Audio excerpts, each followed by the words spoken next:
Amerika saat ini sedang dilanda demam tempe.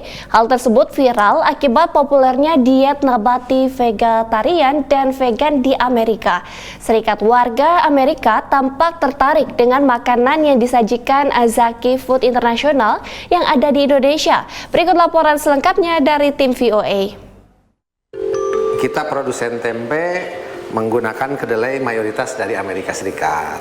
Ketika kedelai di pasaran itu tersedia, otomatis kita pakai kedelai lokal. Tetapi ketika di pasaran itu tidak tersedia yang lokal, ya otomatis kita pakai yang impor. Jadi lebih kepada ketersediaannya.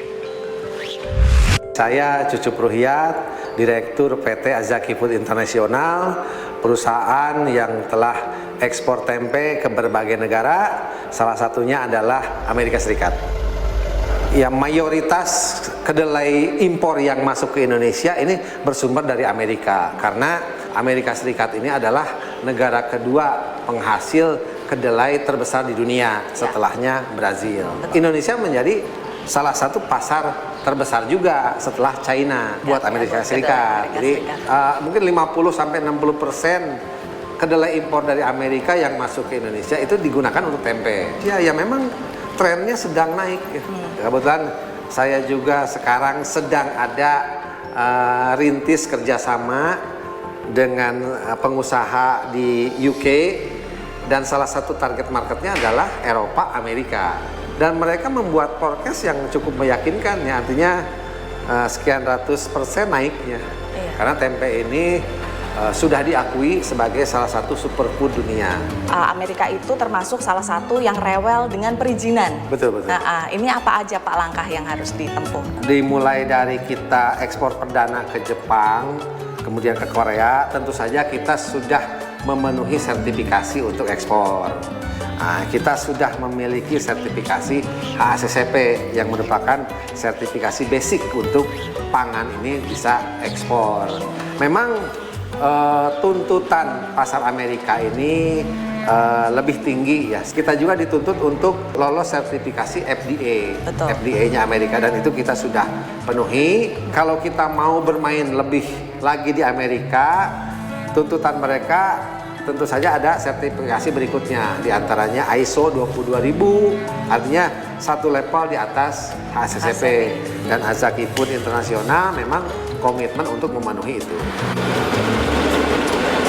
Kita educate pengrajin tahu tempe untuk adopt better hygiene practice. Misalnya jangan menggunakan drum bekas untuk merebus kedelai. Yuk gunakan drum stainless steel.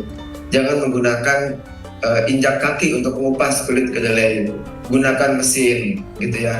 Kami tidak terlalu fokus di awal untuk ke marketing side, karena kalau kita mau fokus ke marketing, kalau mereka belum beres produksinya ya percuma, gitu kan. Dan Azzaki inilah yang muncul sebagai champion, di mana mereka sangat serius untuk berbenah, gitu.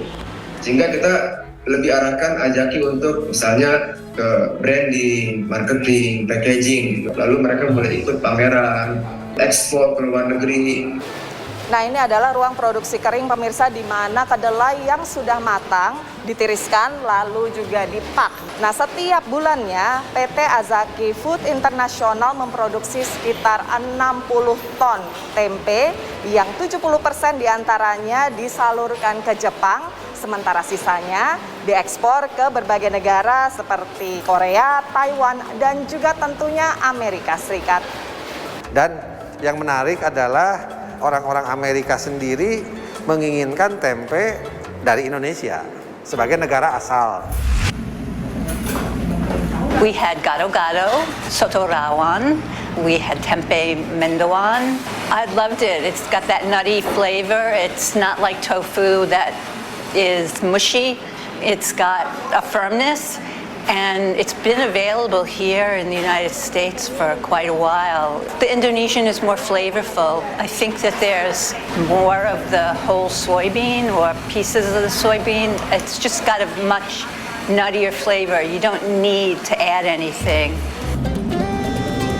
Kayak kemarin itu kita ada acara di Library of Congress saya bikin nasi dengan orek tempe gitu, mereka suka banget gitu loh.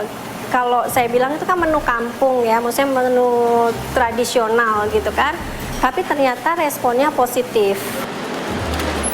Nah, ini ada mesin metal detektor untuk mendeteksi kandungan logam yang memang tidak diperbolehkan ada pada tempe ini. Kandungan logam itu dari mana kira-kira? Sebenarnya bukan dari kedelainya, tetapi dari mulai proses awal sampai dengan proses berikutnya dikhawatirkan ada benda-benda asing yang berbentuk logam itu masuk ke dalam, contoh misalkan saat pencucian masuk ke sini. Oh, oke. Ini satu bungkus berapa gram, Pak? 450. Itu sudah ketentuan dari misalnya negara Ya. importirnya? Ya, Oh, dari gitu. bayarnya meminta seperti itu.